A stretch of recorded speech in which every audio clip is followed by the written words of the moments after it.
Congress senior నేత జీవన్ రెడ్డి ఈరోజు BRS తీర్థం పుచ్చుకొనున్నారు. దాదాపు 40 సంవత్సరాల పాటు కాంగ్రెస్ పార్టీలో ఆయన ఉన్నారు. మరి ఎందుకు వీడాల్సి వచ్చింది ఏంటో తెలుసుకుందాం. మనతో పాటు కాంగ్రెస్ సెక్రటరీ కార్తిక్ ఉన్నారు. సార్ నమస్తే. దాదాపు మీరు ఎప్పటి నుంచో కాంగ్రెస్ పార్టీలో ఉన్నారు. ఎందుకు జీవన్ రెడ్డి ఇన్ని సంవత్సరాలు కాంగ్రెస్లో పార్టీలో ఉండి ఈరోజు ఎందుకు ఆ పార్టీని వీడాల్సిన అవసరం ఎందుకు వచ్చింది? అమ్మ, ఈరోజు జీవన్ రెడ్డి గారు పార్టీని విడిచిపెడుతున్నారు అంటే డెఫినెట్గా అది పార్టీకి లోటుగానే భావిస్తున్నారు. కానీ ఎక్కడా కూడా కాంగ్రెస్ పార్టీని విడిచిపెట్టే అవసరం వారికి లేకునండి. ఎందుకంటే ఈరోజు వారు కాంగ్రెస్ పార్టీకి వెళ్ళి బయటికి వెళ్తూ వాళ్ళు చెప్తున్న మాట ఏంది? 2 ఏళ్ళుగా నాకు ఏ పదవి ఇవ్వలేదు అనేది ఎవరు ప్రధానంగా చెప్తుంది. నేను అడుగుతున్న ప్రశ్న, 2 ఏళ్ళు పదవి ఇవ్వలేకపోతే మీరు పార్టీలో నుంచి వెళ్ళిపోతారు అని తెలిసింటే 38 సంవత్సరాల క్రితమే మిమ్మల్ని పార్టీ నుంచి బయటికి పంపించాల్సింది. మాకు కాంగ్రెస్ పార్టీకి మేము అనుకోలే. జీవన్ రెడ్డి అన్న మావోడు కాంగ్రెస్ పార్టీకి కష్ట నష్ట సుఖాల్లో పార్టీతో ఉంటాడు అని నమ్మి 40 సంవత్సరాలు మిమ్మల్ని గౌరవిస్తే 2 ఏళ్ళకు మీరు పార్టీలో ఓపిక పట్టలేకపోతున్నారు. 2 ఏళ్ళే కదా. రాజకీయాలు అనేటివి ఒడిదొడుకులు ఉంటాయి మేడం. ఎప్పుడు మనకు పదవులే పల్లకి మోస్తాయంటే కాదు, కొన్నిసార్లు పల్లకిని కూడా మనం మోయాలి. ఎప్పుడు నేను పల్లకిలనే కూర్చుంటా అంటే ఇప్పుడు జీవన్ రెడ్డి గారు ఏమంటున్నారు? 2 సంవత్సరాలుగా నా నియోజకవర్గ శాసనసభ్యుడు ముఖ్యమంత్రి గారిని కలుస్తున్నాడు, ఇక్కడ నిధులు వస్తున్నాయి కాబట్టి నాకు ప్రాధాన్యత లేదంటున్నాడా? 5 ఏళ్ళు మీరు ఎమ్మెల్యేగా ఉన్నప్పుడు కల్వకుంట్ల చంద్రశేఖరరావు గారు నిధులు ఇవ్వలేదని చెప్పి ఇప్పుడు రేవంత్ రెడ్డి గారు కూడా మీ నియోజకవర్గానికి జగిత్యాలకు నిధులు ఇవ్వద్దు అని మీరు అంటున్నారా? గదేనా మీరు ప్రజలకు చెప్పాలనుకున్నది? అట్లా ఎప్పటికీ జరగదు. అదే జరగాలి అనుకుంటే మీరు పార్టీలో ఉన్న మీరైనా నేనైనా ఇంకెవ్వరైనా సరే, మేము కాంగ్రెస్ పార్టీ అట్లా చెయ్యదు. కాంగ్రెస్ పార్టీ శాసనసభలో సభానాయకుడిగా రేవంత్ రెడ్డి అందరినీ సమానంగా చూస్తాడు. ప్రజలందరూ మాకు ఒకటే. ఏ పార్టీ ఎమ్మెల్యే అని మేము చూడం. ఏ పార్టీ ఎమ్మెల్యే ఉన్నా ప్రజలందరూ మా వాళ్ళు. మాది కుటుంబ పార్టీ. అయితే మా కుటుంబం తెలంగాణ కుటుంబం. జీవన్ రెడ్డి పదవే కాదు, జగిత్యాల ఎమ్మెల్యే సంజయ్ అయితే ఎవరున్నారు అండ్ బీఆర్ఎస్ నుంచి కాంగ్రెస్లో చేరడం జరిగింది. సంజయ్తో కలిసి పనిచేయమంటున్నారు రేవంత్ రెడ్డి. ఎవరిని? మన జీవన్ రెడ్డిని. సంజయ్ అనేటోడు జీవన్ రెడ్డి కంటే చిన్న, ప్లస్ బీఆర్ఎస్ నుంచి వచ్చి కాంగ్రెస్లో చేరారు. అసలు ఎలా కుదురుతుంది పొత్తు? ఎక్కడ కూడా సంజయ్ గారు కాంగ్రెస్ పార్టీలో చేరిరనడానికి ఆనవాళ్ళు లేవు. మీరు జీవన్ రెడ్డి గారు ఇంత పెద్ద 40 సంవత్సరాలు కాంగ్రెస్ పార్టీలో కాదు, తెలంగాణ రాష్ట్ర రాజకీయాల్లో మీరు కురుద్దుని రాజకీయాలు అంటారు కదా. సింపుల్, ఆయన సభ్యత్వం ఏముందో తీసుకొచ్చి మీడియా ముందర పెట్టి ఇగో ఈ జీవన్ రెడ్డి గారిని కాదని సంజయ్ని కాంగ్రెస్ పార్టీలో చేర్చుకున్నారని ఒక ఆధారం చూపెట్టుది. మీరెందుకు ప్రశ్న అడిగేది? మేమే అడుగుతాం ముందలు. మీరు ఏం ఆధారం లేకుండా దారుణమైనోడు ఎవడో తారక రామారావు మాట్లాడిండని ఆయన మాటలు పట్టుకొని మీరు సంజయ్ వచ్చి కాంగ్రెస్ పార్టీలో చేరిండు అని మీరు ఎట్లా చెప్తారు? అంటే ఇంకా బీఆర్ఎస్ లో ఉన్నారా సంజయ్? అయితే నేను నిన్న మొన్న ఎప్పుడో చూసినా ఆయన్నే ఓపెన్ గా ప్రెస్ మీట్ పెట్టి చెప్తాడు సంజయ్ గారు, నేను బీఆర్ఎస్ పార్టీలో గెలిచినా బీఆర్ఎస్ పార్టీలోనే ఉన్నా, నేను ముఖ్యమంత్రి గారిని గౌరవప్రదంగా కలిసి పనిచేస్తాను సార్ మీతో అని చెప్పిన మాత్రాన నా పైన అబాండాలు వేసారు, కనీసం నాకు ఎక్స్ప్లెనేషన్ ఇచ్చే అవకాశం ఇవ్వలేదు అని వారు ఓపెన్గా చెప్తున్నారు. కనీసం వారికి ఉన్న అవగాహన రాజకీయాల్లో మీకు లేదు. మీరు మాట అడిగేది ఉండే, ఆయనకు సభ్యత్వం ఇచ్చిండ్రా ఇచ్చలేరా అని.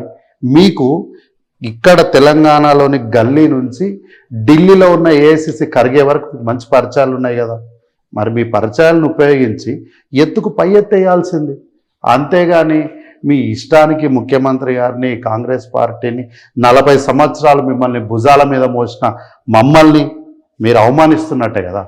సో 2 ఏళ్ళు మీకు జరిగిన అవమానం కన్నా 40 ఏళ్ళు కాంగ్రెస్ పార్టీకి అవమానం జరిగింది మీ వల్ల అని ఈరోజు భావించవచ్చు. కాంగ్రెస్ పార్టీలో సీనియర్కి ప్రయారిటీ లేదా? ఎందుకంటే దాదాపు మొన్న వేం నరేందర్ రెడ్డి టీడీపీ నుంచి కాంగ్రెస్లో జాయిన్ అయిన వ్యక్తికి రాజ్యసభ సీట్ ఇవ్వడం జరిగింది. దాదాపు చాలా సీనియర్స్ ఉన్నారు కాంగ్రెస్ పార్టీలో, చాలామంది ఆశించారు కూడా రాజ్యసభ సీట్ వస్తుంది. ఎందుకు వేం నరేందర్ రెడ్డికి ఇవ్వాల్సి వచ్చింది? మేడం, ఇప్పుడు ఆ పార్టీలో నుంచి ఈ పార్టీలో జాయిన్ అయినారు, ఈ పార్టీలో నుంచి ఆ పార్టీలో జాయిన్ అయినారు అన్నది ఏముండదు. రాజకీయాల్లో మనకు అర్హత ఉందా లేదన్న ఒకటే చూసుకోవాలి. అట్లా అంటే ఇప్పుడు మనం మాట్లాడిన జీవన్ రెడ్డి గారు ఏమన్నా ఎన్ఎస్యూఐలో పుట్టినరా? లేదు కదా. వారు కూడా టీడీపీలో ఎమ్మెల్యేగా గెలిచి మంత్రి ఉండి అక్కడ కాదని కాంగ్రెస్ పార్టీలో జాయిన్ అయ్యాడు. మరి ఆ రోజు అక్కడ ఉన్నటువంటి స్థానిక నాయకులు కూడా టీడీపీలోకి వెళ్ళి వచ్చిన వాళ్ళకి మీరు ఎట్లా ఎమ్మెల్యే టికెట్ ఇస్తారని ఎదురు తిరిగింటే 40 ఏళ్ల క్రితం మీ రాజకీయ మొత్తం భవిష్యత్తు భూస్థాపితం అయిపోతుంది. సో వేం నరేందర్ రెడ్డి గారికి ఇవ్వడం అనేది ఒక ప్రత్యేకమైనటువంటి పరిస్థితి. అది ఎందుకంటే సరే రాజకీయాల్లో అన్ని పార్టీ పరంగానే ఉంటాయా అంటే చెప్పలేము. కొన్నిసార్లు కొన్ని విషయాలు మనకు అనుకూలంగా మారుతాయి. నమ్మకత్వం అనేది కూడా ఒకటి ఉంటుంది. అంటే మిగతా వాళ్ళకు లేదా అంటే ఉంది, కానీ వాళ్ళకన్నా ఇక్కడ కొంచెం ఎక్కువ ఉన్నట్టు మనం చూడొచ్చు. నమ్మకత్వం కానీ, లేకపోతే కాన్ఫిడెన్షియాలిటీ కానీ, లేకపోతే ఢిల్లీలో ఏదైనా రాష్ట్రానికి సంబంధించిన రిప్రజెంటేషన్ చేసేటప్పుడు ఇప్పుడు నేనైనా ఏమనుకుంటా మేడం, నాలాంటి వాళ్ళు, నాలాగా ఆలోచించే వాళ్ళు, నేను చెప్తే కాదనకుండా చెప్పింది తూచా తప్పకుండా చేసేవాళ్ళు నాకు ఒకరు తోడు ఉండాలని ఎవరైనా అనుకుంటాం. మనం ఏ సంస్థ అయినా అంతే అనుకుంటాం. సో నా వరకు వేం నరేందర్ రెడ్డి గారు 100% ఆ ఎంపీ పదవికి ఎలిజిబుల్. అయితే ఇదే పదవి ఒక్కటే లేదు కదా, ఇంకా రాజ్యసభలు ఖాళీ అయ్యేటు ఉన్నాయి, ఎమ్మెల్సీలు ఖాళీ అయ్యేటు ఉన్నాయి. ఒక్కొక్కరికి ఒక్కొక్కసారి అవకాశం వస్తుంది.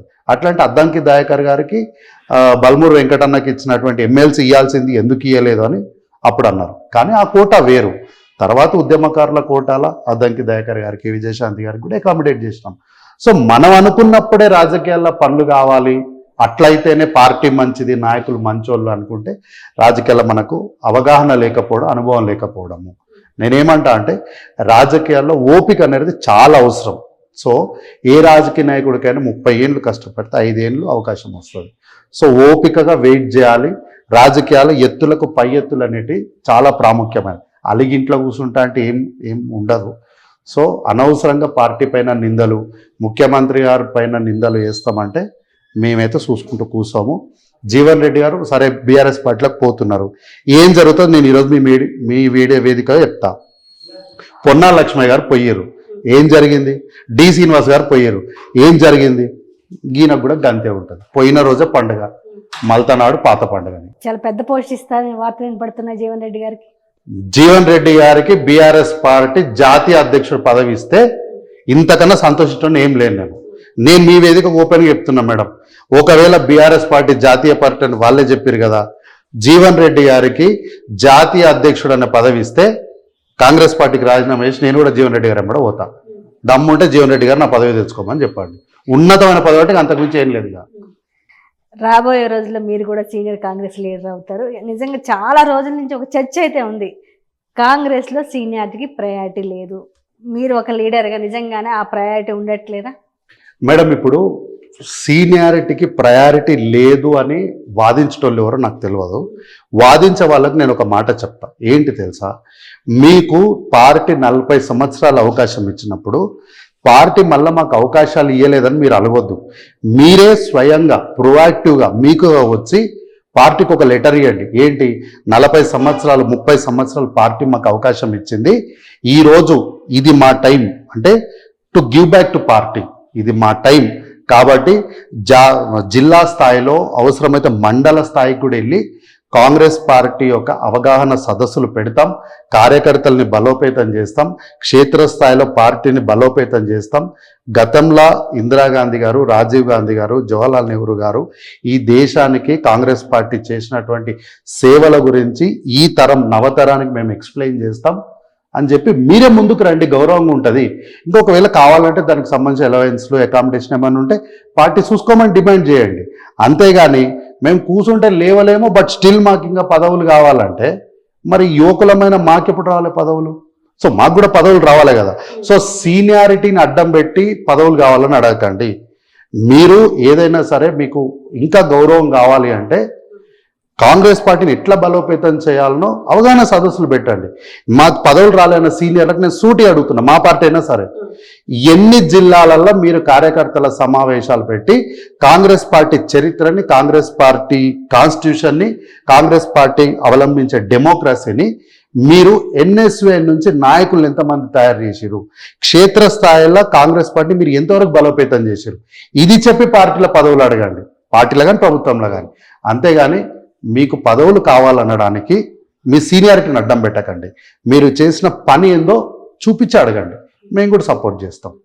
దాదాపు ఏపీలో టీడీపీ లీడ్లో ఉంది, తెలంగాణ రెండో టీడీపీ లీడ్లో ఉంది అంటున్నారు. అంటే కాంగ్రెస్ పార్టీ రెండో టీడీపీగా అంటున్నారా తెలంగాణలో? అంటే టీడీపీని ఫాలో అవుతుందా రేవంత్ రెడ్డి గవర్నమెంట్? ఇప్పుడు కాంగ్రెస్ పార్టీ ఎవరినో ఫాలో అవ్వాల్సిన అవసరం కాంగ్రెస్ పార్టీకి లేదు. కాంగ్రెస్ పార్టీ చేసిన డెవలప్మెంట్ కానీ, కాంగ్రెస్ పార్టీ యొక్క కాన్స్టిట్యూషన్, ఇక్కడ ఉన్నటువంటి డెమోక్రసీ, ఇది ఎవరిని ఫాలో అవ్వాల్సిన అవసరం ఆ కర్మ కాంగ్రెస్ పార్టీకి లేదు. సో ఇప్పుడు ఏమి అనలేక, ఏమి చెప్పలేక, రేవంత్ రెడ్డి గారు చేస్తున్నటువంటి పనిని చూసి ఎట్లా ఆరోపణలు చేయాలో తెలియక మసిపూసి బట్టగాల్చి మీదేయాలి. నేను అంటే జస్ట్ ఒక అర్థం కావడానికి అవగాహన గురించి చెప్తా. అంటే ఇది నిజమా అని అంటే మళ్ళీ నేను ఎగ్జాంపుల్గా చెప్తున్నా. విజయ్ దేవరకొండ గారు పెళ్ళైంది కదా మొన్న, వారు దేవరకొండ నియోజకవర్గానికి సంబంధించినటువంటి వ్యక్తి. వారు చేసుకున్న అమ్మాయి ఎస్టీకి సంబంధించిన అమ్మాయి అని వార్తల్లో చెప్తున్నారు. ఇప్పుడు నేనేమంటా, రానున్న రోజుల్లో విజయ్ దేవరకొండ గారు రాజకీయాలకు రావాలని ఉంది కాబట్టి, దేవరకొండ ఎస్టీ రిజర్వ్డ్ కాబట్టి తన భార్యను నిలబెట్టి గెలిపించి రాజకీయాల చక్రం తిప్పాలనుకుంటున్నాడని నేను అంటా. ఇప్పుడు దీనికి ఎవడు ఎక్స్ప్లెనేషన్, ఆన్సర్ చెప్పాలి? ఇది కూడా గంతే సింపుల్. ఏంది అంటే రేవంత్ రెడ్డి గారు చంద్రబాబు నాయుడు గారిని ఫాలో అవుతున్నారు అని చెప్తే, రేవంత్ రెడ్డి గారు మూసీ నది గురించి, మూసీ ప్రక్షాళన విడిచిపెట్టాలి. నిన్నగాక మొన్న 110 కోట్ల సిఎస్ఆర్ ఫండ్స్ని తీసుకొచ్చి విద్యాశాఖకు పెట్టినటువంటి పనులను పక్కన పెట్టాలి. చేస్తున్న రోడ్ల అభివృద్ధిని పక్కన పెట్టాలి. తర్వాత రుణమాఫీని పక్కన పెట్టాలి. ఇట్లా చేస్తున్నటువంటి కార్యక్రమాలు అన్నిటిని పక్కన పెట్టి ఆయన వచ్చి లేదు అట్లా కాదు, నేను సొంతంగా పాలన చేస్తున్నాడు అని చెప్పుకుంటూ కూర్చోవాలి. సో ఇదే బీఆర్ఎస్ పార్టీ కోరుకుంటుంది. ఇట్లా ఎప్పటికి కూడా జరగదు. కల్వకుంట్ల చంద్రశేఖరరావు గారి కన్నా గొప్ప శిష్యుడు ఏం కాదు చంద్రబాబు నాయుడు గారికి రేవంత్ రెడ్డి గారు. ఎందుకంటే రేవంత్ రెడ్డి గారు స్వతంత్రంగా ఎమ్మెల్సీ గెలిచి ప్రజల మధ్యలో తన బాణి ఉండాలి అంటే విపక్షంలో ఉండాలి తప్ప అధికార పక్షంలో ఉంటే మనం ఏం కొట్లాడలేమని ఆయన ప్రజాప్రతినిధిగా వచ్చి టీడీపీలో జాయిన్ అయ్యింది. కానీ కల్వకుంట్ల చంద్రశేఖరరావు గారు లాగా జస్ట్ ఒక ఎమ్మెల్యే పదవి కోసము కాంగ్రెస్ పార్టీని వెన్నుపోటు పొడిచి టీడీపీలకు పోయి అక్కడ నుంచి ఆయన కాళ్ళు పట్టుకొని మంత్రి పదవి తెచ్చుకొని, నీకు మంత్రి పదవి ఇవ్వకపోతే తెలంగాణ గుర్తొచ్చిన చరిత్ర మీకున్నట్టు రేవంత్ రెడ్డి గారికి లేదు. కాబట్టి ఇక్కడ మన స్వయం పాలన జరుగుతుంది. ప్రజాపాలన ద్వారా తెలంగాణ ప్రజలు స్వేచ్ఛగా ఇక్కడ ఈరోజు మనం న్యూస్లో కానీ సోషల్ మీడియాలో చూస్తున్నాం, ఎవరికి నచ్చింది వాళ్ళు మాట్లాడుతున్నారు. కానీ గతంలో ఏదైనా ఒక చిన్న మాట మాట్లాడితే తీసుకపోయి ఈపులు వాళ్ళు కొట్టిన రోజులు ఉన్నాయి. సో అట్లా జరగట్లేదు అంటే ఏంటంటే స్వేచ్ఛ ఎక్కువైంది. ఇప్పుడు ఆ స్వేచ్ఛను కంట్రోల్ చేస్తే కూడా మంచిగా ఉంటుంది. మళ్ళీ కంట్రోల్ చేస్తే ఎందుకు కంట్రోల్ చేస్తున్నారు అని అంటారు.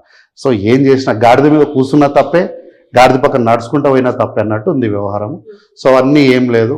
కాంగ్రెస్ ఆల్వేస్ కాంగ్రెస్. ఎవరైనా సరే కాంగ్రెస్ని చూసి నేర్చుకోవాల్సిందే తప్ప ఒకరిని చూసి కాంగ్రెస్ నేర్చుకునే అవసరం అయితే కాంగ్రెస్కి లేదు. తెలంగాణ కాంగ్రెస్ పార్టీ అధికారంలోకి వచ్చి 27 నెలలు కావస్తుంది. మరి దాదాపు మీరు ఇచ్చిన హామీలన్నీ నెరవేరాయా? అంటే నా అందరి అబ్జర్వేషన్ ప్రకారం ఫ్రీ బస్ ఒక్కటే సక్సెస్ఫుల్గా హామీలు రన్ అవుతుంది అంటారు. మరి మిగతా హామీలు కూడా రన్ అవుతున్నాయా? ఇప్పుడు ఫ్రీ బస్ ఒక్కటే రన్ అవుతుంది అంటే, ఫ్రీ బస్ రన్ అవుతలేదు అని అంటే మెడల్ పట్టుకొని బస్ ఎక్కియొచ్చు ఈజీగా మనం.